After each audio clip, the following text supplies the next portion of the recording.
नमस्कार दोस्तों, मैं आपका मित्र श्रीहर निखिल एक बार फिर से टॉपर्स फ्रंट एजुकेशन पर आपका स्वागत करता हूं। ये नई मुहिम टॉपर्स फ्रंट एजुकेशन आपके लिए लेकर आया है कि हम जो आपका संविधान है, जो आपकी इंडियन पॉलिटी है या आपका इंडियन कॉन्स्टिट्यूशन है, या फिर जो मैं मेरे शब्दों में कहूँ द फिलॉसफी ऑफ कॉन्स्टिट्यूशन है, हम वो लेकर आए हैं आप सभी के सामने।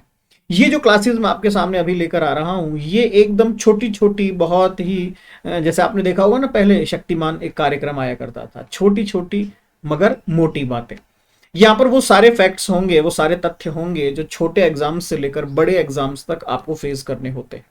वो सारे फैक्ट्स जो आपको याद करने आवश्यक है, फैक्ट्स के अलावा कुछ भी नहीं है। मैं कोशिश करूंगा, मैं प्रयास करूंगा कि हम धीरे धीरे साथ साथ ही उन फैक्ट्स को याद भी कर लें, ताकि आपको फिर ये ना रहे कि यार मैं भूल गया। केवल छोटे से छोटे समय में, कम से कम समय में हम वो सारे तथ्य याद करेंगे जो तथ्य मेरे काम के हैं। आज की इस कक्षा में हम पढ़ने वाले हैं कि भारत के संविधान ने दुनिया के अलग अलग संविधानों से क्या क्या प्रेरणा ली है, क्या क्या हमारे संविधान का वो महत्वपूर्ण भाग है जो हमने दुनिया से लिया है। तो चलिए शुरू करते हैं। भारतीय संविधान ने दुनिया के अलग अलग संविधानों से क्या क्या प्रेरणा ली है या क्या क्या अलग अलग जो व्यवस्थाएं हैं वो ली है। सबसे पहले आता है आपका यूनाइटेड किंगडम। यूनाइटेड किंगडम से इंडिया ने मुख्य रूप से तीन अलग अलग विशेषताएं या तीन वहां की प्रधानताओं को स्वीकार किया या ग्रहण किया। सबसे पहले आती है आपकी संसदीय व्यवस्था, जिसको आप पार्लियामेंट्री सिस्टम कहते हैं, कि सरकार की एक संसदीय व्यवस्था होगी। दूसरा आता है कानून का शासन होगा, रूल ऑफ लॉ। तीसरा आता है सिंगल सिटीजनशिप।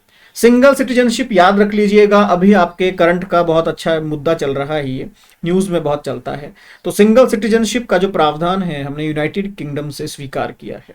इसके अलावा पार्लियामेंट्री सिस्टम, ये आपको याद ही होगा। हाँ, रूल ऑफ लॉ ये थोड़ा सा महत्वपूर्ण है क्योंकि हम ज्यादातर इसको भूल जाते हैं। दूसरा देश आता है आपका यूनाइटेड स्टेट ऑफ अमेरिका, जिसको आप यूएसए कहते हैं। फंडामेंटल राइट्स जो हैं हमारे, हमने वहीं से लिए। दूसरा जो जुडिशियल रिव्यू की व्यवस्था है, जुडिशियल रिव्यू क्या मतलब क्या होता है, कोई भी सरकार ने अगर एक कानून पास किया है, कोई कानून बनाया है, तो ये कानून के पास, न्यायालय के पास एक शक्ति है कि वो उसका पुनः मूल्यांकन कर सकती है कि ये सही है या गलत है। ये भी हमने यूएस के कॉन्स्टिट्यूशन से उठाया है।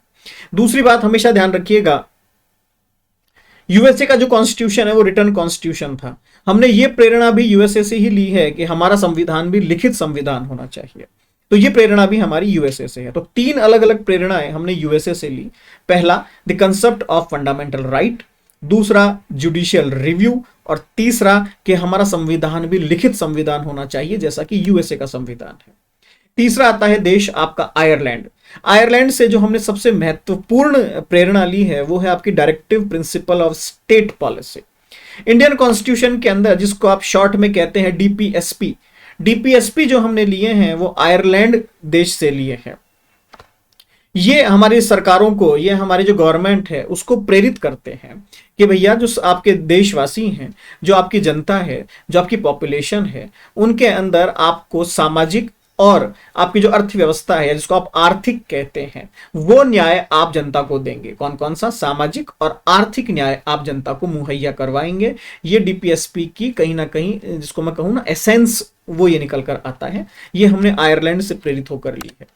कनाडा चर्चित विषय है, चर्चित देश है, अभी चर्चाओं में है। तो कनाडा से हमने ऐसा क्या ले लिया जिसको हमें पढ़ना आवश्यक है? तो देखिएगा, कनाडा से जो हमारी प्रेरणा बनी वो बना हमारा संघीय ढांचा या संघीय सरकार, या केंद्र के अंदर एक महत्वपूर्ण, एक मजबूत सरकार होगी जो पूरे देश की बागडोर संभालेगी। ये हमने कनाडा के संविधान से प्रेरणा ली।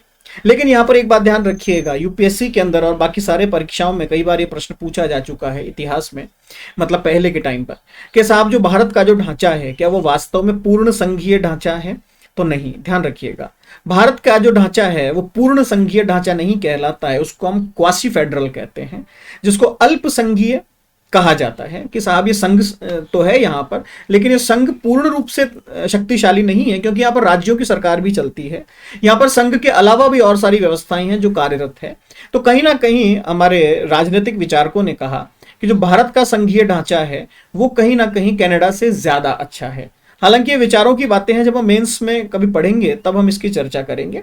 कुछ लोगों ने कहा कि कनाडा का ढांचा ज्यादा अच्छा है, तो हमने कनाडा से जो लिया वो लिया हमने हमारा संघीय ढांचा, और भारत का जो संघीय ढांचा है वो अल्प या अर्ध संघीय ढांचा कहलाता है। आगे अगला देश आता है आपका ऑस्ट्रेलिया। ऑस्ट्रेलिया से हमने क्या ले लिया, अगर आप देखेंगे आपके संविधान के अंदर एक शब्द आता है कॉन्करेंट लिस्ट। कॉन्करेंट लिस्ट का जो संबंध है वो सीधा सीधा ऑस्ट्रेलिया से है, क्योंकि हमने प्रेरणा ली है ऑस्ट्रेलिया के संविधान से कॉन्करेंट लिस्ट की। संविधान के अंदर देखिए 3 भाग हैं, कुछ जिम्मेदारियां दे दी गई राज्यों को, कुछ जिम्मेदारियां दे दी गई आपके केंद्र को, लेकिन कुछ जिम्मेदारियां ऐसी है जो राज्य और केंद्र दोनों को मिलाकर दे दी गई, जिसको हमने कह दिया भैया ये तो संयुक्त सूची है, यहां पर दोनों काम कर सकते हैं। This is called concurrent list.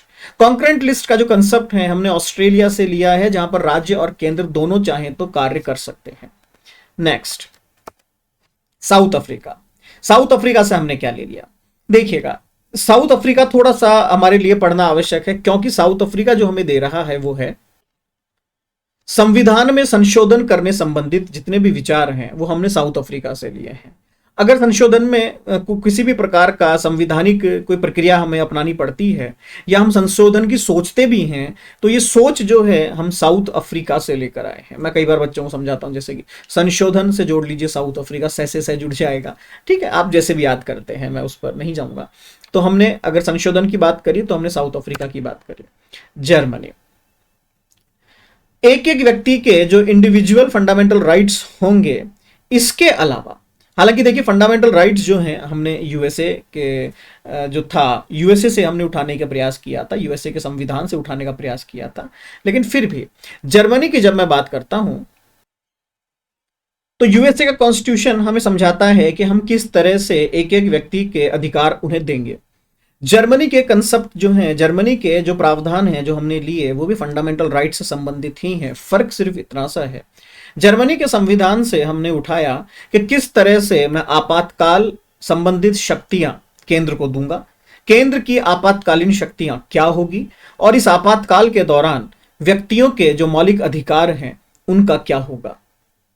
व्यक्ति के मौलिक अधिकार आपातकाल के समय में छीन लिए जाएंगे, कम कर दिए जाएंगे या बढ़ा दिए जाएंगे, जो भी उनके साथ व्यवहार होगा, ये सारा का सारा व्यवहार हमने जर्मनी से इंस्पायर होकर हमारे संविधान में लिखा है।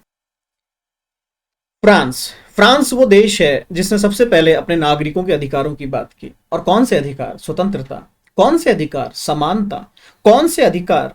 वो अधिकार जहां पर आपसी प्रेम बढ़े। भारतीय संविधान के अंदर अगर आप प्रस्तावना देखते हैं तो प्रस्तावना के अंदर 3 शब्द आते हैं, लिबर्टी, इक्वलिटी एंड फर्टिनिटी। ये तीनों कंसेप्ट जो हैं आपके, स्वतंत्रता, समानता और एक तरह से बंधुत्व की भावना, ये तीनों के तीनों विचार हमने फ्रांस के संविधान से लेने का प्रयास किया है।